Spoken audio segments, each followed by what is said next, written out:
안녕하세요, 정광석입니다. 자, 이 영상은 우리가 지난 5주차와 6주차 때 활용했던 애니어그램 검사 결과를 조금 더 깊이 있게 들여다보는 그런 내용을 담고 있습니다. 그래서 제목에서 보시는 것처럼 이 영상은 1번 유형에 해당되는 분들께 이제 그런 분들께서 보시면 되고, 날개와 발전 방향이 되는데, 애니어그램에서 보실 때 1번 유형은 양옆에 9번과 2번 유형을 붙이고 있습니다.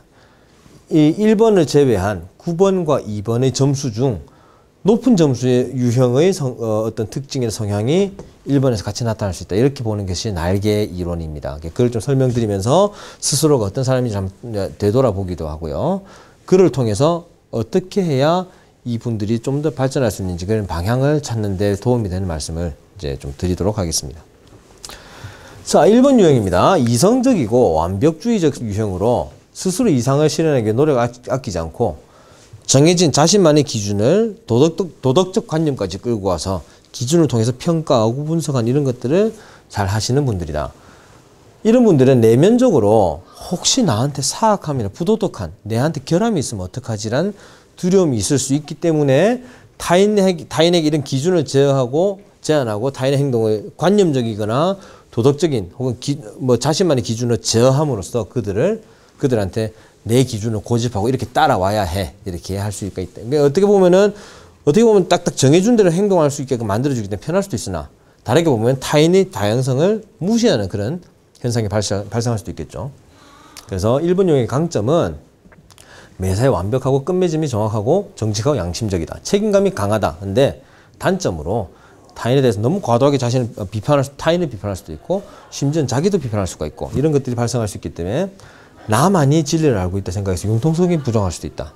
조직 내에서 이런 분들이 계시면 어떨 때 보면 굉장히 철두철미하게 기준을 제시해 주기 때문에 모든 것을 잘 처리해 나갈 수 있게끔 할 수 있으나, 좀 때에 따라서는 심할 경우는 좀 답답하다는 느낌이 들 수도 있을 거예요. 이런 분들은 사람을 대할 때 좀 더 융통성을 발휘하면서 부드럽게 대해주는 게 좋겠고, 매사에 결벽증적으로 이렇게 하지 말고 무엇이든지 같이 협력하고 토론하고 토의해 나가면은 얼마든지 수정하고 고쳐나가고 더 발전할 수 있다는 이런 믿음과 약간의 여유를 가진 게 훨씬 더 좋겠다.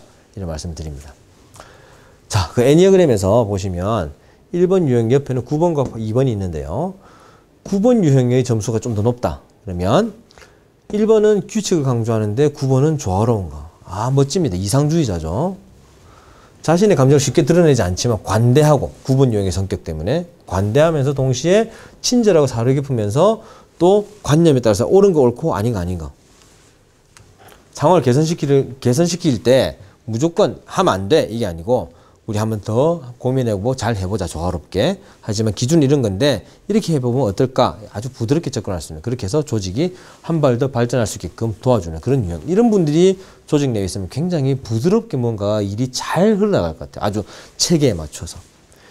자, 분노를 발견하기 어렵고 경직되어 있으며 참을성이 없고 굉장히 냉소주의적일 수 있다. 이분들이 스트레스 받기 이렇다는 뜻입니다. 혼자 있는 것을 좋아하고 개인적이며 다른 사람들 앞에 의도적으로 겸손한 척하는 경향이 있을 수 있다. 9번 유형의 특성 때문에 그렇습니다.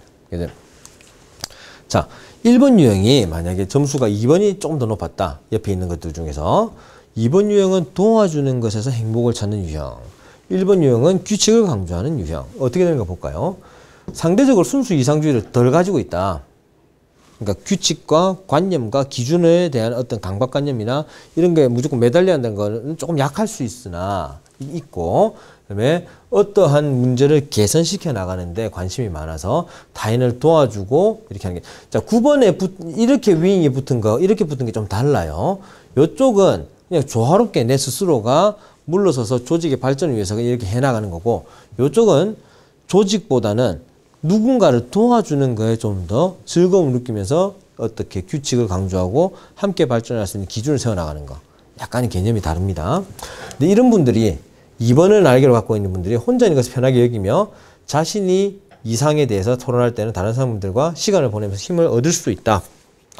때때로 경련할 수 있기 때문에 조금 스스로 행동을 좀 제어할 필요도 있을 수 있다. 자, 이런 1번 유형에 계시는 분들, 개혁자로 되어 있는데 이런 분들이 정신적으로 여유가 없거나 좀 힘들 경우에, 건강하지 않은 상태에서는 이런 9번 수준에 해당되는 행동을 보일 수 있는데, 아주 건강한 케이스에서는 1번으로, 그러니까 우리는 이렇게 발전할 수 있도록 노력하는 게 좋겠죠. 9번 수준에 계신 분은 남을 비난하고 징계한다. 1번이 특징적으로 너 왜 그랬어? 이렇게 하면 안 되잖아. 왜 그랬는지 말해. 셋 동안 말해. 하나, 둘, 셋, 끝. 이렇게 나갈 수 있다는 거죠. 그렇게 하면은 타인과 나와의 관계가 굉장히 멀어질 수 있겠죠. 뭔가 조직 내에서 어쩔 수 없이 끌고 가더라도 발전적인 관계는 좀 힘들 것 같습니다. 1번 같은 경우에는, 1수준 같은 경우에는 수용적이고 현명할 수 있다.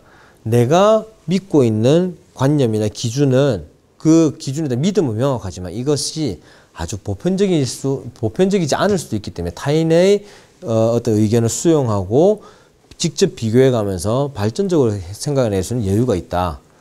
그러니까 우리는 여기서 일로 가는 게 좋겠다는 거죠. 대체로 많은 사람들이 뭐 이 정도에 있을 것 같아요. 4, 5, 6번쯤에. 볼까요? 의무감이 강하고 열심히 노력하려는 경향을 보이고 스스로를 잘 통제해 어떤 도덕적 관념 같은 게 있기 때문에 그다음에 잘 정돈되어 있다. 근데 이런 분들이 너무나 강박적으로 행동하면 좀 이렇게 내려갈 수 있다는 거죠. 그래서 그러지 말고 좀 여유를 가지고 가면은 이렇게 발전해 나가는 게 좋지 않겠느냐.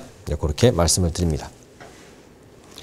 자, 마지막 슬라이드입니다. 1번 유형의 분열과 통합이라고 되어 있습니다. 분열은 좀 전에 말씀드린 스스로가 매우 힘들 때 내 스스로 갖고 있는 어떤 자아가 이제 흩어지면서 아주 힘들어지는 쪽으로 흘러가는. 그래서 애니어그램 보시면 그림 속에 화살표가 되게 많은데요. 1번 유형이 스트레스를 많이 받으면 4번 유형의 단점을 보일 수가 있다. 반면 1번 유형이 굉장히 안정적일 때는 7번 유형의 장점이 반영돼서 나타날 수 있다. 이렇게 합니다. 어떤 내용인지 봅시다. 4번 유형의 단점. 4번 유형이 뭐죠? 자기애가 굉장히 강하고 자기 자신이 최고이고 이렇게 좀 괴짜스러운 그런 것들이 많아요. 뭐 예술가 이런 기질이 있다고 했죠. 로맨스를 꿈꾸거나 어딘가 멋진 곳으로 도망치고 싶어 한다. 회피입니다. 1번이 열심히 기준을 가지고 뭐 열심히 하려는데 잘 안 돼요. 그러다 보니까 심적으로 굉장히 스트레스를 받고 여유가 없어지니까 모르겠어. 나는 그냥 내가 알아서 할 거야. 이렇게 되는 수가 있다는 거죠. 또 금지된 갈망을 감추고 상대방에게 자신의 감정을 알리기 어려워한다. 답답해 죽겠어요.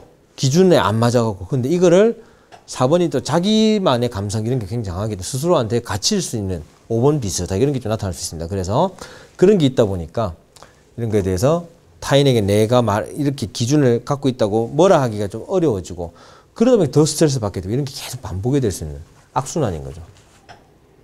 이런 분들이 안정적일 때 어떻게 되겠냐. 열정가 7번이다. 반짝반짝한 아이디어가 대표되는 열정가입니다. 굉장히 타인에게 새로운 걸 알려주고 재미를 추구하고 이런 것들인데 다양한 가능성에 마음을 열어놓을 수가 있다. 자, 내가 갖고 있는 기준에 맞거나 맞지 않거나 타인을 존중하고 다양성을 존중할 수 있으면 그 다양성에서 오는 여러 가지 아이디어나 반짝반짝한 이런 색다른 것들에 대해서 존중할 수도 있게 되겠죠. 기준은 기준인데 기준으로 모든 것을 제어할 수 없기 때문에 존중할 건 존중하고 기준을 가져갈 수가 있다. 아주 발전적인 그런 케이스들.